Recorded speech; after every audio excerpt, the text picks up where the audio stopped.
Здравейте, аз съм Юлия Харчилкова и днес от 9 сутринта съм по огледи и искам да ви покажа едно наистина интересно жилище, което е под наем и се намира в района на Лятно кино Тракия в град Варна. Това са едва 15 минути до хотел Черно море и морската градина, така че локацията е централна, мястото е разкошно, сградата е тухлена, намираме се на 5-я етаж.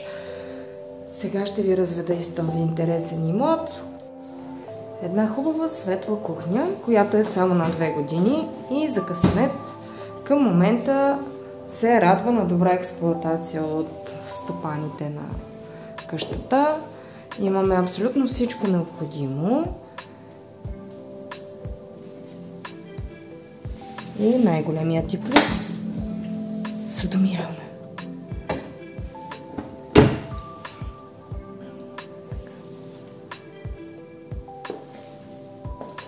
Кът за трапезария, кът за отдих, климатик и телевизор в имота. Също нещо, което е много голям плюс за това жилище, поне за мен, е наличието на килер, който килер, както забелязвате, е обособен към всекидневната. Пералнята е сложена в него, така че е сравнително самостоятелна.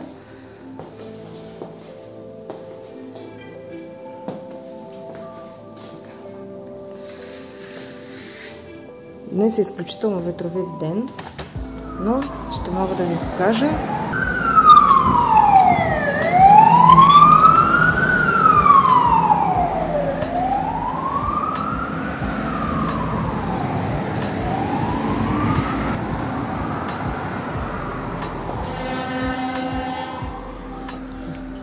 Програмата е изключително високо качество. Мига, в който затваряме, никакъв шум. Нищо не се чува от улицата, което е прекрасно. Нека да се разходим и до спалнята. Няма преход. Имаме си коридор, шкаф за обувки, закачалка за дрехи, огледало.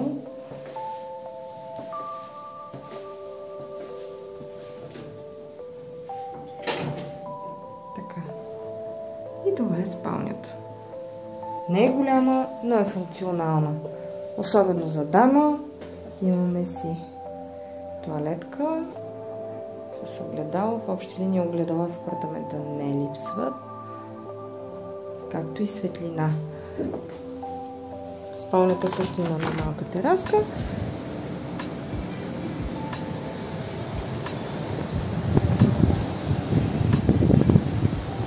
Който познава района, веднага ще разпознае парка пред църквата Свети Прокопий Варненски.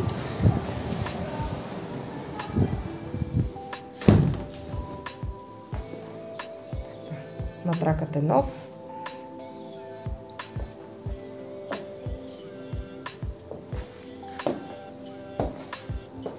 Помещение с изключителна важност, това е банята.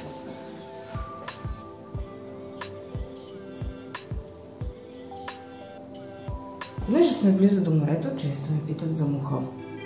Ах, този мухъл. Еми, няма. Когато една баня се поддържа, проветрява, използва се вентилацията, няма как да мухляса. Наем или продажба? Избирате вие.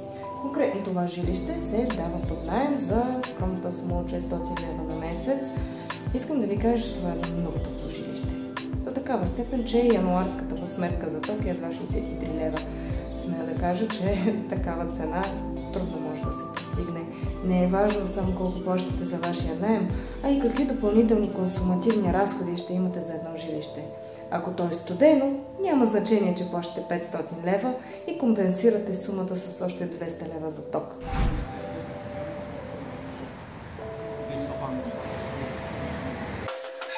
Ето ни на 4-ти етаж. Чисто нова врата. Чакаме всеки момент да ни монтират новата звънчева система.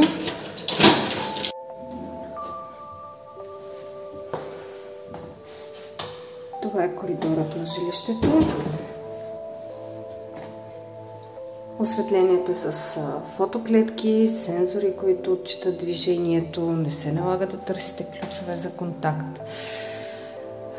Всичко е изключително чисто, светло. Това е всекидневната. Истината е, че аз имах удоволствието да видя това жилище преди да бъде направен този основен ремонт и мога да ви кажа, че резултатът е удивителен. Чисто, ново, светло, много издържано като имот, като материали. Климатиците са Дайкин. Към момента имотът е необзаведен, но са предвидени релси за пердетата.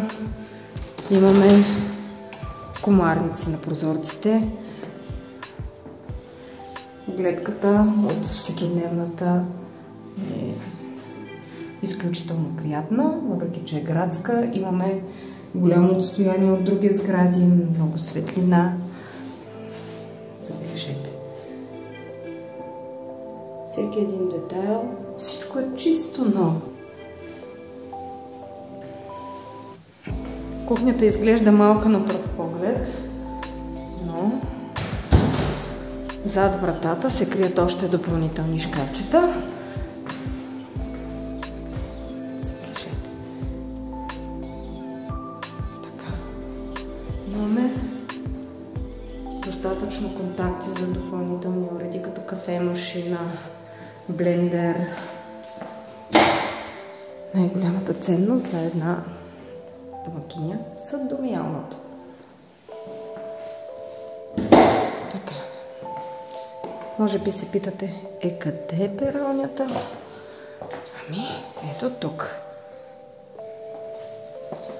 В вграденото гардеробче, в коридора е и пералнята. Така. Едната спалня. Собствениците решиха да запазят оригиналният паркет, тъй като е в отлично състояние, изциклен, лакиран.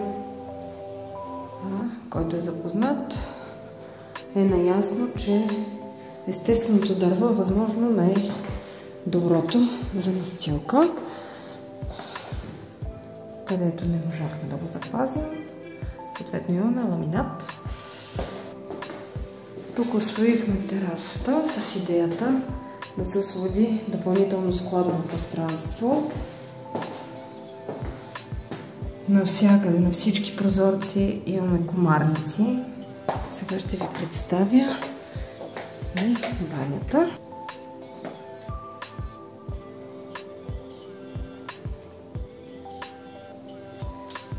Естествено, когато огледалото е насреща, няма как да не ме видите и мен. Функционални зони.